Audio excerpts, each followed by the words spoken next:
Warrior and Warlock to this tournament. And there you can see the bans on your screen. The Rogue banned away from Tyler. That is the central focus of the lineup from Viper. So it looks strange on paper, but we got a slugfest that's coming up. Yeah, and one thing to note is Viper was a practice partner and shared a very similar lineup to Bunny Hopper, who made it out of his group 2-0. So the lineup is obviously working in some facets. And it's not a lineup that's designed to target something. It's a lineup that's designed to ban something. And that's oftentimes what happens in Conquest. He's designing his his lineup to ban Rogue because he thought that everybody would bring it. And then the rest of his decks are trying to just beat kind of everything else. His Mage and his Rogue deck he's teched them so that they're pretty good against Warrior. Well, Mage in general is just pretty good against Warrior. And this is, I think, the best Rogue deck, period, against Warrior in the metagame. I would definitely say something of this style certainly is. It features Gadgetzan Auctioneers. This is the best one. This exact 30 cards, there's nothing you can change. It features 2 copies of Gadgetzan Auctioneer to have that heavy cycle through the deck. But one of the big facets you're looking at is Togwaggle's Scheme and how it lets the deck operate. With Togwaggle's Scheme, it's going to shuffle 1, 2, and 3, and so on minions into your deck. And with cards like Leroy Jenkins and with High Spare and Togwaggle, you can create some pretty ridiculous turns where you have a nigh infinite amount of minions you can generate up to the board cap, that is, and have plenty of gas afterwards with which to operate against your opponent's removal. We're heading into Warrior versus Mage, and this first one's coming up, and this is an extremely uphill battle for Tyler in this one because Viper just has so many ways to generate the most insane-looking boards that Warrior's ever seen. Yeah, now the one thing about the Mage decks, on average, in the field, is that they have tech towards aggro. Now, I said it earlier, this Conjurer, the Summoner Mage, is just generally good against Warrior because it makes a lot of big threats. It has a lot of just medium-sized, thick boards that are very difficult to deal with, and Conjurer's Calling just exacerbates that issue. Yeah, some chunk boards. Yes, they're the chunk boys, board of chunk boys. Sorry, that's a very difficult sentence to say. Well, for you, baby. Say that 15 times fast. No, please don't. Oh, dang, I was about to do it. No. TJ saw me winding up, and he went, oh gosh, no. But there is some areas where he is going to have cards that don't do too much in this particular matchup. Which is like the Rabble Bouncer, which is put in there for Warrior, or for aggro. There's the Mind Control Tech, which is put in there for aggro. Sunfury Protector, while it can find some spots, again, put in there for aggro. As well as Dragon Ball Scorchers. So all those cards make it a little bit weaker than, say, Roger's Mage List, which is Ultimate Greed, Double Power Creation, big stuff all the way down. Whew. Astromancer offered off of the Raven Messenger here as well. Maybe you're the dragon, but Raven's not gone yet. Damn. That is brutal. You're just mean. He can go join his tortoises. I mean, I get Shaman. Tortoise? Come on. That's just ridiculous.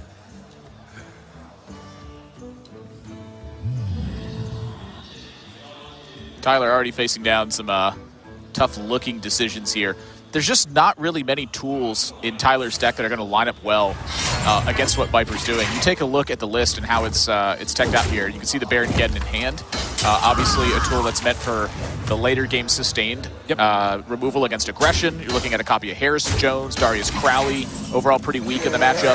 Spellbreaker, not really doing much here. But he does have some cards that do function quite well. And I'm looking at Big Game Hunter, the pair of Mega Devastators, a copy of Execute, and a Super Collider that are in the deck. You know, he's got some things that help him fight, but if Viper ever gets to like unfair board territory, that's really where Tyler's going to struggle. And just early on, he's run into, I'd say, one of the premier threats that you don't really want to kill with a Twilight Drake. You know, oftentimes having to use a removal on this, even if he had the ability to Shield Slam or Execute, just leaves him vulnerable to a Mountain Giant sticking on board. Yeah, now the one thing that he did do last turn with the Weapons Project was make it so that Viper didn't really have an option to play the Mountain Giant because he had 8 armor just showing. Yeah. Which means that Shield Slam was just too much of a threat. And honestly, in this matchup, because of how important Mountain Giant is, and just because of how little the Warrior does in the early game, you can afford to just wait until you can play Mountain Giant, Conjurer's Calling in the same turn to get that going. Because especially with Twilight Drake, you have enough threats to get there. And in Viper's case, Right now, he's got 3 Astromancers, which are possible in his deck, the 2 natural ones plus the one that he picked up off of Messenger Raven. And now there's a chance for a 4th. And also just the 2 Conjurous Calling in hand. I remember asking them, Viper and Bunny, in the interview process about Conjurous Calling and how you mulligan with this deck. Because I would say, mulligan-wise, this to me has been one of the weirdest decks that I have ever played with. Like, I'm so unsure in a lot of my situations, aside from Book of Specters, which cards I actually want in my hand. So when I talked to them about it, in regards to Conjurous Calling, Viper said, I never mulligan Conjurous Calling. And I was like, whoa, what about against aggro decks? And Bunny Hopper kind of looks at him with that cheeky look on his face and goes, Zoo? And Viper goes, if I'm going second and I'm against Zoo and I had nothing else to keep, I would consider mulligan Conjurous Calling. Not even that he would, just that he would consider it. Yeah. It's just a good card. And look at that. Khadgar picked up from the 2nd Messenger Raven, so very high value on those 2 cards. One picked up an Astromancer, the other picked up Khadgar. Not only do those 2 have synergy with each other, they just have synergy in period with the deck. They're just scary cards. Like, cards that have text where it says, whenever you do something good, do it again. That's a scary kind of effect. And they're the kinds of cards that I love because even if your opponent, just is looking at it from the perspective of they're quite healthy on life total, they're going even on total number of cards that you both have, a card like Khadgar forces action from your opponent. And I think when you have cards that force action from your opponent after they've already gotten something immediately, that is the making of an extremely powerful tool. I think Khadgar's here to stay for a while. Yeah. And here, Viper has an opportunity to start forcing brawls from Tyler. And you may kind of look at it and go, forcing brawls, why would I want to do that? Well, it's got Mountain Giant, 2 Conjurers Calling, 2 Astromancers, a Khadgar. Like, if you start exhausting Tyler's AoE this early, how on earth is he going to stop you later on? Yeah. He can go Mountain Giant, Conjurers Calling this turn, still have the same size hand next turn for Astromancer. If both of those board states get dealt with, he has Khadgar plus going Astromancer again on the follow-up. Just, by the way, still Conjurers Callings in hand.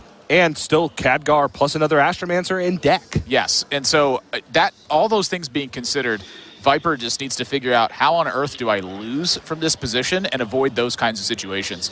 He may not be making necessarily the best looking plays on a face value perspective, but I've watched a lot of Viper play. Toes out the rope emote. I've watched a lot of Viper play, and he is a player who will avoid disasters at many, many steps of the way. But here, he goes face instead of trading off to Darius Crowley. That's a very unusual play from what I've seen of Viper. I get that Shield Slam, but a Shield Slam disaster? I feel like a 25% brawl in the Crowley lives is one of the only ways you're going to even be in trouble this game. Well, if his goal is to force the brawl, this is the way to do it. Because let's say Shield Slam comes down, he doesn't have to brawl. He can take a hit. He can force more pressure out of Tyler. So by cutting out Shield Slam as an option, it's kind of like a hard brawl check. But this doesn't signify anything. Yeah, well, I disagree. I think this tells Viper that Tyler does not have brawl. You had a 25% chance to win the brawl and wipe out 3 opposing minions. It's rare you get that chance. Baron Geddon here just means you take a ton of damage in the immediacy. I really believe that on Viper's side, it's looking like Tyler might not have brawl. It's possible. If I was in Viper's seat, that is the first thing I would think to myself and be like, oh, they don't have brawl. I see a vision in the And if you're going to use another Conjurer's Calling this turn or anything like that, adding a 2/2 to the board amidst making a big board position would also signify that you believe your opponent doesn't have brawl. Like, to me, this is a turn where Viper had a number of options in order to pressure this. Just wants to Voodoo Doll instead. Hit face for a bunch. Don't blame him. So he's accounting for brawl in this circumstance. Just making a strong play. Blow up their minion and hit for 12. All right, so Dr. Boom, a good pickup, but that's 14 damage staring at him from the other side. Yep. Plus, he knows that there's a Conjurer's calling. You go up to 26, you would take 14, you'd fall to 12. So the question for Tyler is, going into a 9-mana turn, can he live by being at 12 health? And I think that he can, although admittedly it is extremely difficult from this spot. The problem is his only other option is Brawl, which is actually a really good tool to have post Dr. Boom. Because let's say he brawls this turn, and we'll say, just as a hypothetical situation, Twilight Drake survives, the middle range minion. If Viper's able to reload, he spends an entire turn playing Dr. Boom, which means he takes more damage on the follow-up. He can roll that into Omega Assembly and try and find Omega Devastators. That's a possibility.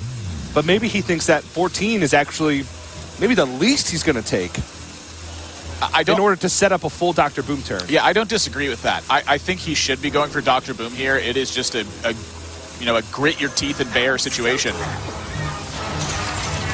And so the amount of time that Tyler's taking in this situation, and I think the non-attack is actually beneficial for Tyler in this spot. And he may actually be playing into the idea to Viper that he's in full panic mode right now. And so when he misses the attack, still trying to sell that idea, hey, I don't have Brawl, trying to squeeze every penny he can out of this massive AoE effect. But Viper is extremely versed in these situations. He was patient last turn with it. He does need to expend a card from hand this turn. But all things considered, Viper, again, probably just going to be trying to avoid catastrophe for the next turn or so. Yeah, I feel like that's a pretty big mind games moment right there. Very rare. Yeah, and the reason being is because Tyler probably thought to himself pretty early on in that turn, I'm playing Dr. Boom.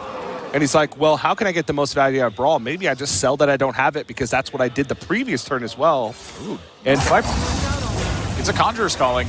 Yeah, this is not a big resource. This is half of a spell that he's using. Yeah. To make a bigger board. I'll tell you what, this secret that's set from Viper is really going to put some worry onto Tyler here, though. He does have to consider whether or not it's counterspell. He rips the Omega Assembly and sees that it is not, and you can see his immediate reaction when he sees it's not. He went, oh, I just wasted an Omega Assembly. Well, to be honest, it's not a waste because really the only mechs that do pretty much anything in this matchup are almost exactly Dynamatic sometimes and Omega Devastator all the time. 7-8 survives, and Tyler from this position is going to have to figure out how on earth he wins this game. Yep. It's going to take a lot of good fortune if Tyler's going to get there. Now, Dr. Boom is the kind of card that can create that good fortune, but you're looking at some pretty slim chances for this to happen.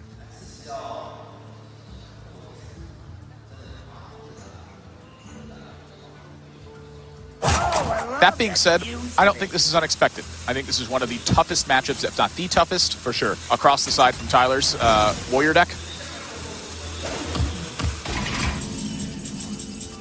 Sometimes you just get got.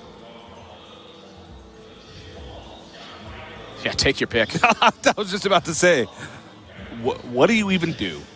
I'm pretty sure it's just Astromancer. Yeah, I think that's extremely reasonable. You connect for 7 and you hear a power. And you get an 8 drop, which is fantastic. 8 drops are some of the best in the pool. Expend the Khadgar. Force him to have second Brawl.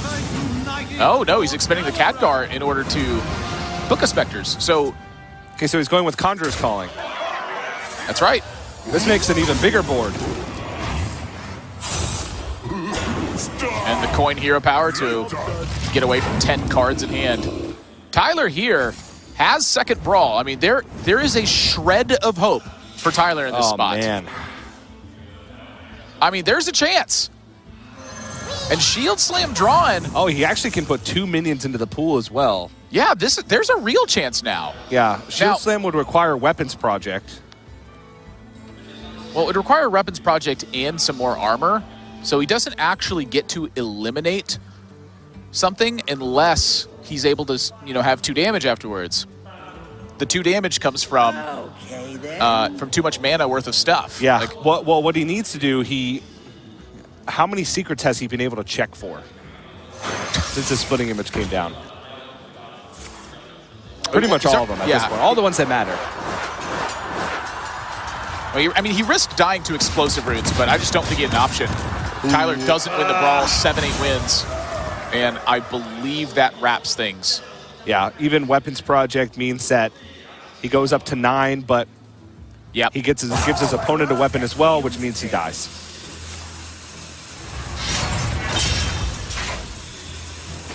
Game 1. Self-destruct! Over to Viper. And just an embarrassment of riches behind that as well. I mean, Viper still had 9 cards in hand. He still had both Astromancers. Lineups as well as on ladder. So it's All right. definitely a deck that we got to keep our eyes on in the future.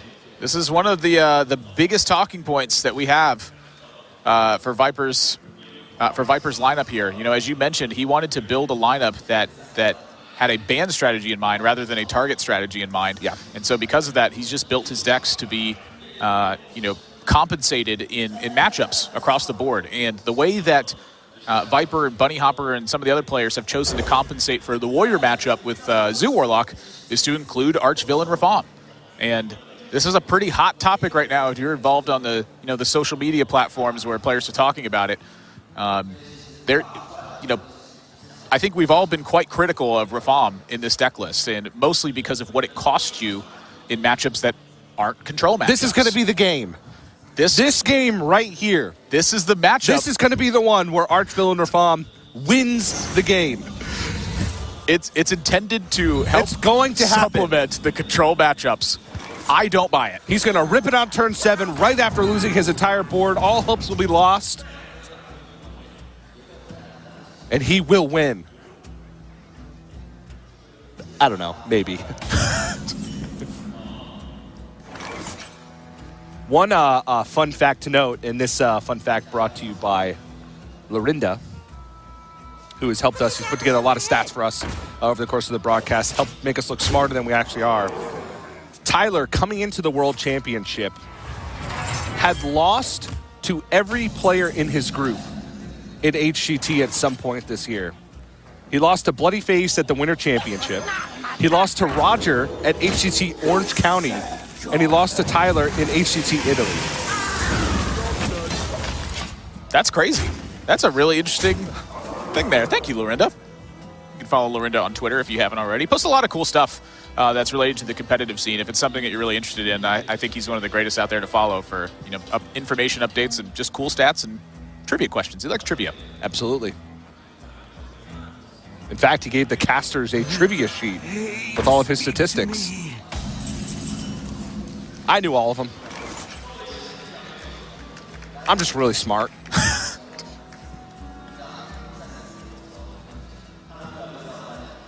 I have the memory and the stature of an elephant.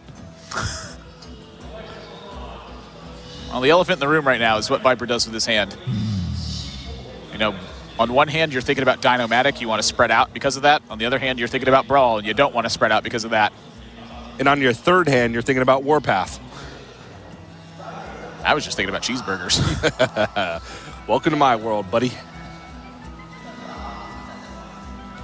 So many possibilities.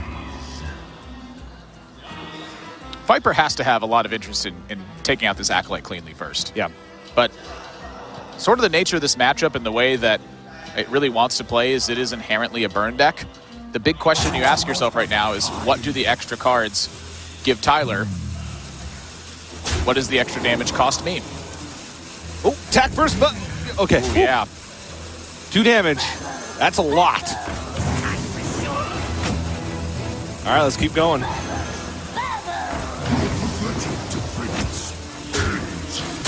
You see Viper wince a little bit to see the 5-2 pop up. Yeah. The 5-2 actually is, I think, pretty darn good for him right here. He doesn't know it. Warpath is certainly one of the cards he's thinking about. But given this specific context, the 5-2 threatens to be quite massive in this spot. Yeah. You're looking at a 2-drop that ended up making it to 5 power by you adding minions to board. Now, this it does make it a lot weaker to Super Collider is another thing. So I mean, that's true, but I mean, if Tyler plays Super Collider, it drops to 11. I don't think you could drop to 11. I think dropping to 11 is terrifying, and it's something I'm not going to do. Well, I mean, he drops to 14. Oh, you mean on the knife juggler, because the positioning. Oh, I'm stupid. Ignore me. I mean, he could attack the 5-2 if you really wanted. No, that's a bad idea. Ignore it. But Super Cloud is a great thing to have because then you can set up for... I like this better. Yeah, doesn't use the coin. I think the coin expenditure is the big thing here. I think in this matchup, Tyler has to be interested in coining Dr. Boom. Like, the extra 7 health you get is a pretty major benefit. And looking at Viper's deck list, there are 2 copies of Soulfire. Tyler needs to be mindful of those. And then the nuclear option with Arc, Villain, Rafam. Yeah, there's also 12 copies of Leroy Jenkins once he plays Archvillain Rafam. Sometimes. The light protects me.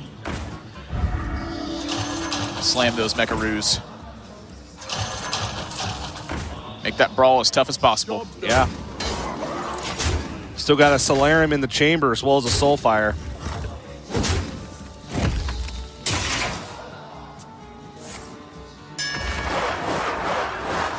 I think Tyler's hoping that Argent Squire wins. Maybe one of the Mecharoos. Oh! So now, this is actually a pretty solid situation because Tyler gets to swing in this spot. He takes some damage on the backswing, but now you're looking at Dino-Matic being pretty clean on board because there's only the 1 mech left, which means it's going to focus fire down the rest of the minions that Viper's going to play, and it gives you options for Super Collider to be able to wipe out small minions next to the Argent Squire here. So if Viper has like insignificant additions on this turn, you get options open. Grim Rally drawn, second Grim Rally drawn. Direwolf Alpha drawn. That is a lot of extra damage.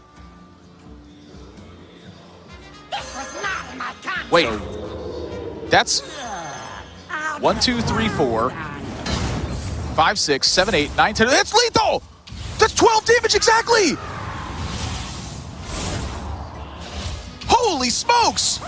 That was just the perfect combination of cards to get from Solarium. And Tyler was coming into this matchup expecting to have a relatively easy time. But Viper, I mean, we've criticized Zoo a lot so far this tournament. But sometimes you... I'm going to hold you to that. Okay. Shaman versus Rogue. Shaman deck for Tyler is a control Shaman. And I'm looking at this list, and against this Rogue deck, I think it's going to have a really tough time. It doesn't really have a way to get super aggressive. It's meant to outlast aggressive decks that have a finite potential to them. The Rogue deck from Viper doesn't really have a finite potential unless it's under pressure and has to expend some pretty important tools. Looking at the deck list from Viper's side, the Togwaggle Scheme, I think, is one of the key cards when it comes to control matchups.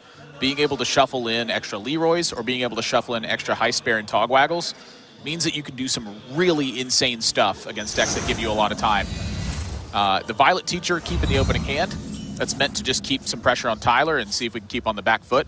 The rest of it, basically ways to get through your deck and draw lots of cards. Gadgetzan Auctioneer is a pair of the Miscreants, of course. Questing Adventurer to attack on some stuff, but at its heart of hearts, it's a Miracle Rogue deck. Which Viper has a ton of experience with. Oh, yeah. Job done. This is one of his most played decks lifetime. Yep, that's correct. All the iterations, all the way back. When Leroy was 4 mana. He was a When wee lad. Gadgetzan Auctioneer was 5 mana. Ooh. When Backstab dealt 8 damage. For those of you who didn't play back then, no, Backstab never dealt 8 damage. Sometimes it felt like it did. Interesting turn here for Viper. I wonder if he had ever intended to tempo out the Questing Adventurer, if he hadn't seen this kind of damage across the board from him. You know, again, I mentioned it, the little annoying chip damage that can happen, that's really the way that Viper can be put into a position where he has to expend tools he doesn't necessarily want to use. I'm thinking about using preparations to snag back tempo. I'm thinking about using shadow steps to try to buy back key minions and use them to keep fighting on board. If those kinds of things happen, Tyler can really limit the nutso combo potential from Viper in the late game. And so that's really why I think a lot of the debate on this turn was not necessarily this turn in particular, but how he's going to set up for turn 4 and turn 5 and turn 6. Because turn 6 is going to be, I think, one of the big inflection points of this game, to use the term correctly. Nice. For once. Great job.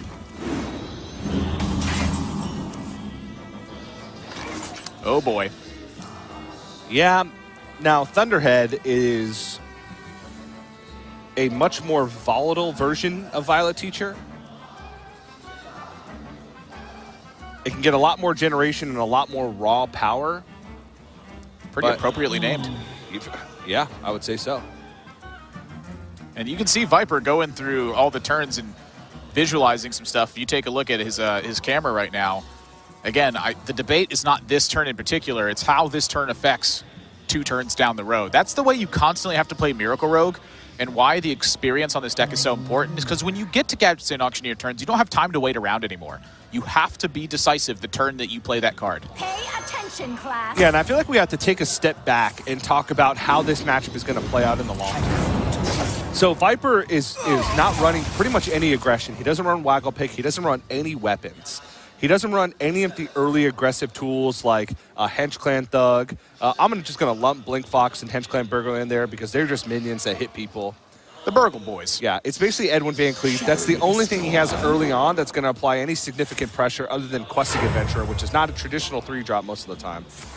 The Viper is trying to cycle through his deck as fast as possible with Gadget and Auctioneer, with Wanted, with Preps, and get to the point where he can play a Lackey with Heistbear and Togwaggle and go infinite with Togwaggle Scheme, or pretty much infinite with Togwaggle Scheme. Yep. Meanwhile, Tyler is he's turned into bootleg Rogue with this Thunderhead and a combination of spells here. He's going to be overloaded next turn and leave himself just on Witch's Brew with 3 mana available. Viper, opening up that tempo opportunity to Tyler, doesn't have one of the 2 Phantom Knives to capitalize on this turn. Yeah. So the Sap takes the Thunderhead out of the equation for an entire turn. But what do you play alongside that? Well, probably Evil Cable Rat.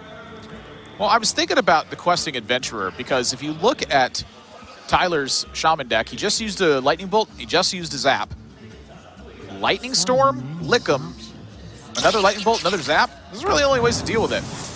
But there's not really a way to make it bigger, and that's the I think that's the issue here. And yeah, I mean, you're worried about the extra damage being able to pick off your Questing Adventurer. Yeah. But it puts Tyler to a test, and if Lightning Storm happens to be the only way he could do that, that's a pretty ugly turn. Yeah. But to expand a little bit on my point from earlier, I'm pretty sure the way Tyler wins this matchup is just by killing Viper. Yeah, oh yeah. It's not about trying to out-resource him or do anything along those lines, because if you take it too late, then you're going to end up in a spot where he's going to outvalue you with Heistbear and Togwaggle. And the double whammy of trying to play a little bit more aggressively to try and kill Viper is that you may force him to use crucial resources to deal with your board state because of the threat of damage. The only way Viper has to heal is Ziliax, and if he forces out Preps early, or if he forces out suboptimal Ziliaxes or Gadget and Auctioneers, that means that as the game goes later, it's going to take Viper longer to get to those Heistbear and Togwaggle plays, and they're going to be less impactful.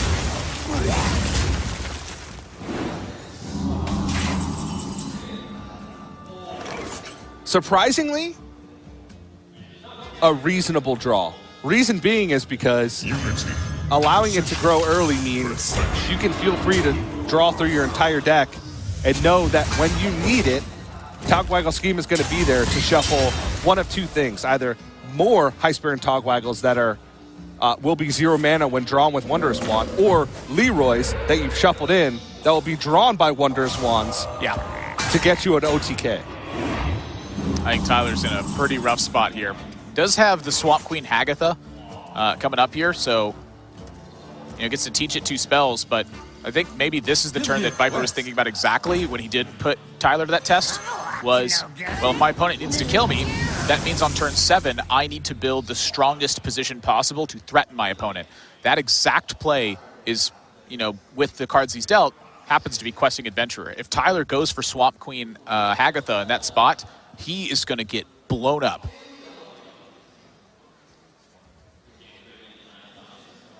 So many options. Job done. The Kobold Lackey here over the Witchy Lackey to play around the possibility of a high-rolled Lightning Storm taking out the Questing Adventurer.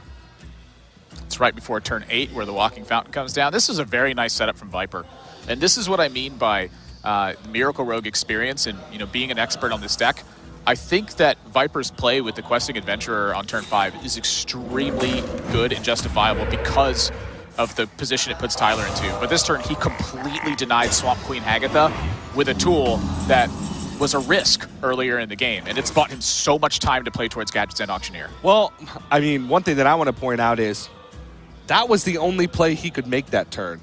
So while it is a good play, there were no other options. But it's the fact that he held it instead of taking that risk early on. Yeah, yeah. That to me is the special part about it. Yeah.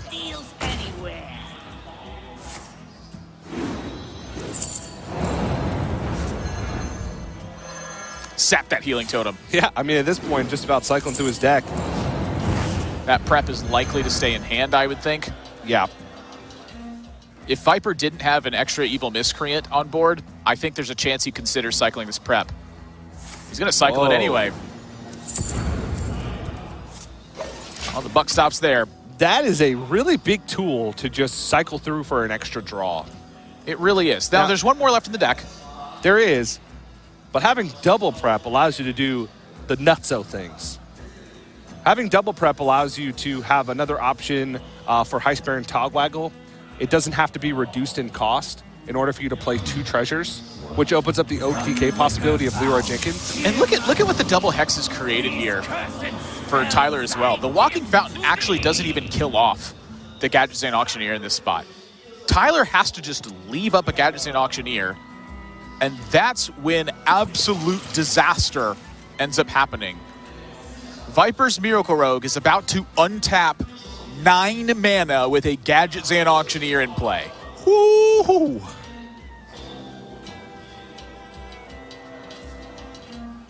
Two spells from the Drustvar Horror are Voltaic Burst and Lightning Bolt. Wanted! That's actually good, because it gives him a coin. Well, the other thing, too, is with the way that Viper's hand is shaped up, if he can pick up a Lackey, he's able to damage away that 0-4 on the right side. Oh my gosh, another Wanted. I'm just going to watch. There's too much going on this turn, I think, to present real analysis. Well, there's not that much going on, because he can't... has no way to activate the Wanted right now. Now he does. So he can want it again, coin again, and then play a Witchy Lackey. He does have to keep track of his Lackey generation. He does have 2 in hand already. He also has an Evil Cable Rat still left in the deck, so he will still have it. Well, Shadow Step that would be the second one, which, again, this is another important tool to the deck. I don't think it's necessary to save, but I also don't think it's necessary to use. I actually think with the second prep, or one of the preps used, the second Shadow Step does need to be held. Okay. I played a lot of this deck over the past week, and one thing that I always regretted was when I used, between preps and Shadow Steps, 3 of them. Because the power potential with Heist Baron Togwaggle is just crazy when you have 2 of those resources. Tyler's thinking about how to get out of this situation. And the fact that Auctioneer is not in the immediate threatened again is terrifying in Tyler's spot.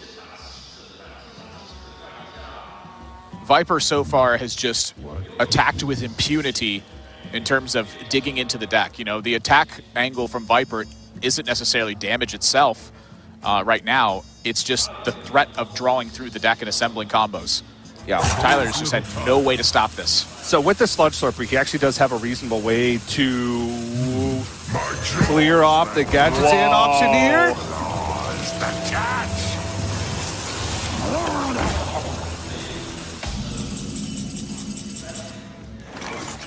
Draw a card and give your minions +3 attack. That's What?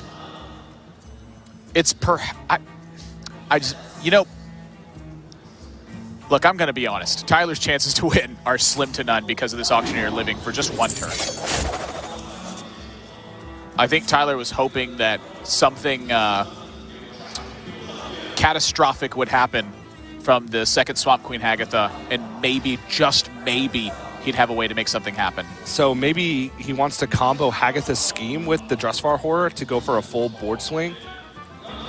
So mean. I imagine that's the ideal situation. But Hagatha's scheme is only 2 damage right now. There's a Voltaic Burst loaded on in a lightning bolt.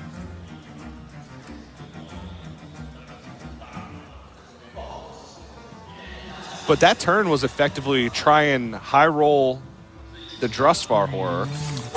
I mean, there's a chance that Tyler doesn't want to immediately kill things, you know, for a number of reasons. I just can't really think of what that is.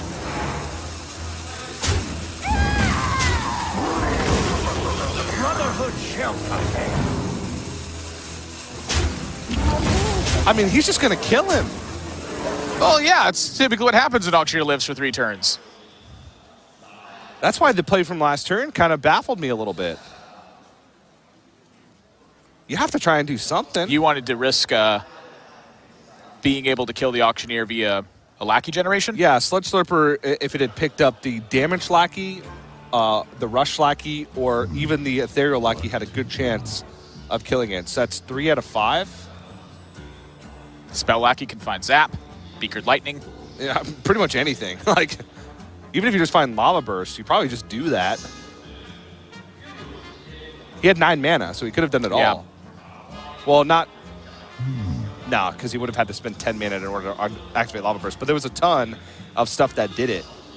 I mean, he realized probably also that he could take a significant amount of damage because he has the Witch's Brew and Walking Fountain to bring himself back up. But the problem is that's just dealing with the board. The draw is what really gets me.